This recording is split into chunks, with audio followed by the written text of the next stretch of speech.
but at the same time, there is a role for speculation.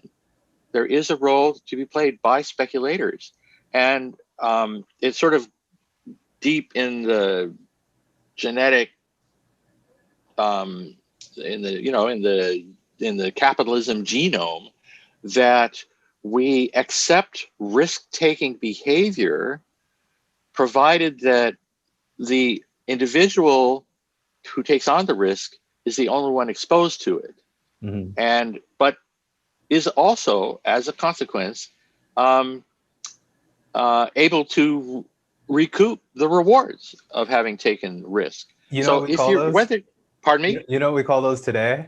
what's that? We call those YOLO trades. You only live once trades. It's just a YOLO trade, right? Just go for it. You know, boom or bust. You're either gonna like retire on a yacht, or you're gonna retire eating ramen noodles. Either one. Yeah, but let me put this in a different context. You only live once, but life is long. Yeah. YOLO, BLIL.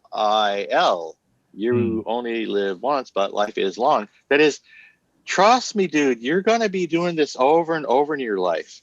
I mean, I've made and lost fortunes. I like to think of them as fortunes. They weren't, but I've made and lost fortunes many times. I'm starting from scratch all over again at my age now because, you know, things happen. You have a good run and then you get a divorce, and then you have a good run and then the dot-com bubble bursts, and then you have a good run and then, you know, you lose your job, and then you have a good run and you got to pay for all your kids to go to college, and then you have a good run. I mean, that's just life. You know what I mean? So, and life is to one degree or another, and it's all up to you. It's about, you know, chance 'em. You know, do you believe in your ability to do something? Chance 'em, brother. Yeah. And but you won't succeed at everything. Yeah. It's really important to understand that when you don't, and you won't at some point, you will have to start over. And so, yes, you only live once, but you be doing this over and over all your life, brother.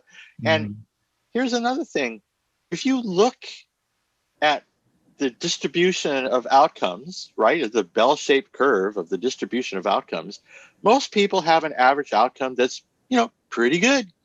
Nowadays, that wasn't true in, you know, 1638 when the tulip bubble happened, which, by the way, was in the middle of the 30 Years' War. Think about that name for a second.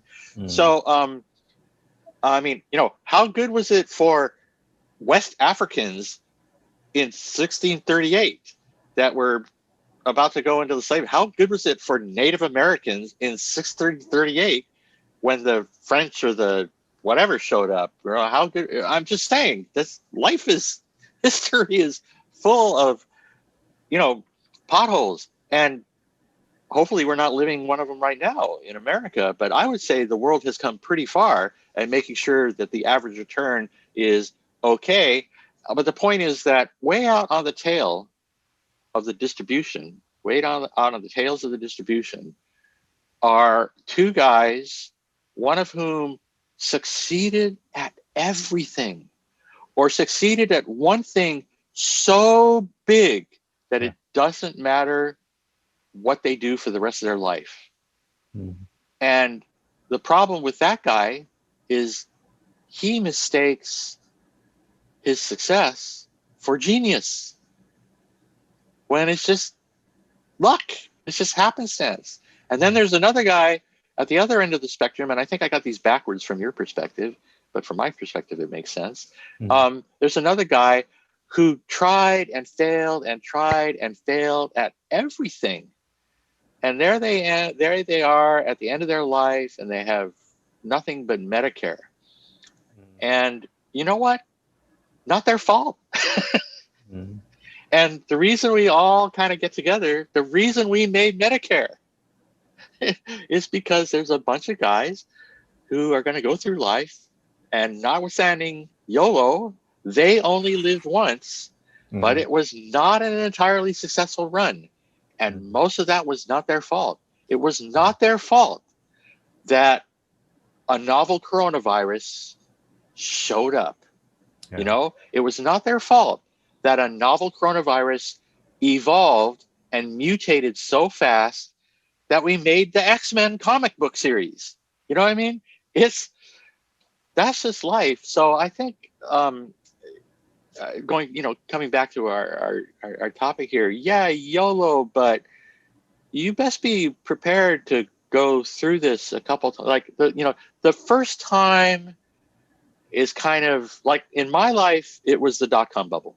Mm-hmm. The first time I seriously got engaged, was making a little money, was able to pay the rent and raise some kids and still have enough money to go on vacation every once in a while. And I started investing in stocks in the 1990s. Mm-hmm. I'll tell you what, I thought I was a freaking genius because I knew all about internet, right? I learned just enough hypertext markup language to help code, a website. Ooh. Mm-hmm. And after that, you know what I learned? Never do that again. The first time you learn how to code something, you go, never do that again. Let somebody else code it for you. Mm-hmm. But and then the dot-com bubble burst, and it was a bubble. It was what Alan Greenspan called irrational exuberance at a time when there was a fundamental reason to be excited about the internet, about how it was going to change the world, how it was going to change markets, how it was going to change communication. But of course, it has, like many things, it had a dark side, and we're living some of that now. But that initial, for those of you that weren't born, right, that initial run in, Robert Shiller published a book around that time, a Nobel Prize winner, called, based on Alan Greenspan's famous characterization at that moment of irrational exuberance. And, in retrospect, a technology for which exuberance was warranted, but the irrational part of it, the herding, overwhelmed. And I remember being at a conference where a young PhD candidate was presenting a paper on rational dynamic herding games with asymmetric information. I thought that was just a perfect rational dynamic herding games with asymmetric information. So it's rational, that is, everybody is using all the available information, right, to form an expectation about the future value of an asset price. Rational, dynamic, right? They're taking time into account. It's not what it's worth today, it's the path from now to infinity or whatever, right? It was a herding game because it was people all moving in one direction or another. But remember, in a game, there's strategy, right? It's not random people moving around. It's people that are moving because they have some kind of strategy. Anyway, games are complex, and which is why, it's a beautiful mind. Read, watch the movie about the guy who helped come up with game theory, right? It's just ironic that it took somebody who had a disability to be able to think through to this. It's just a fascinating story.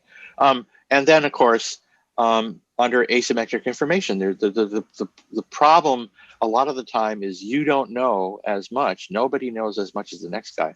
We develop a lot of financial economic theory, by the way, based on this idea that if there was perfect information, these would be the paths and these would be the optimal strategies, in the games that are being played, and so on and so forth. But then, of course, we have to step back from that, theoretically perfect world and recognize. So there's a literature, for example, out there that's accessible to people that are not formally trained on what's called slow moving capital, which is the idea that here we live in a world with all of this instant access to stuff, but the reality is that there's just like drinking from a fire hose, right? There's just so much information out there that we kind of have to. And so there's a phenomenon called rational inattention, where you sort of, okay, Trump is gone. I am no longer paying attention to the Republicans. That's just my personal thing. And your flavor may, my cousin thinks that masks don't really do that much. And I'm like, that's why you live in Wyoming and I live in Hawaii. So, okay, I'm just saying rational inattention. There's just so much information. You sort of carve out the things that there's not enough time in the day for me to understand all this stuff. And the way it shows up in asset markets is, you're going along trading or whatever you're doing, and then Tiger Woods is on TV because he's apologizing for having cheated on his wife, and everybody's watching TV for 15 minutes, and you can go look at what happened in the stock market in that 15 minutes, and it completely changed because traders looked away from their Bloomberg terminal, or they looked from this screen to that screen, and they looked from the trading screen to Tiger Woods. That's in a paper called Slow Moving Capital by Darrell Duffy, his presidential address to the American Financial Association, American Finance Association, 2010, I think, or 2011. Slow Moving Capital. So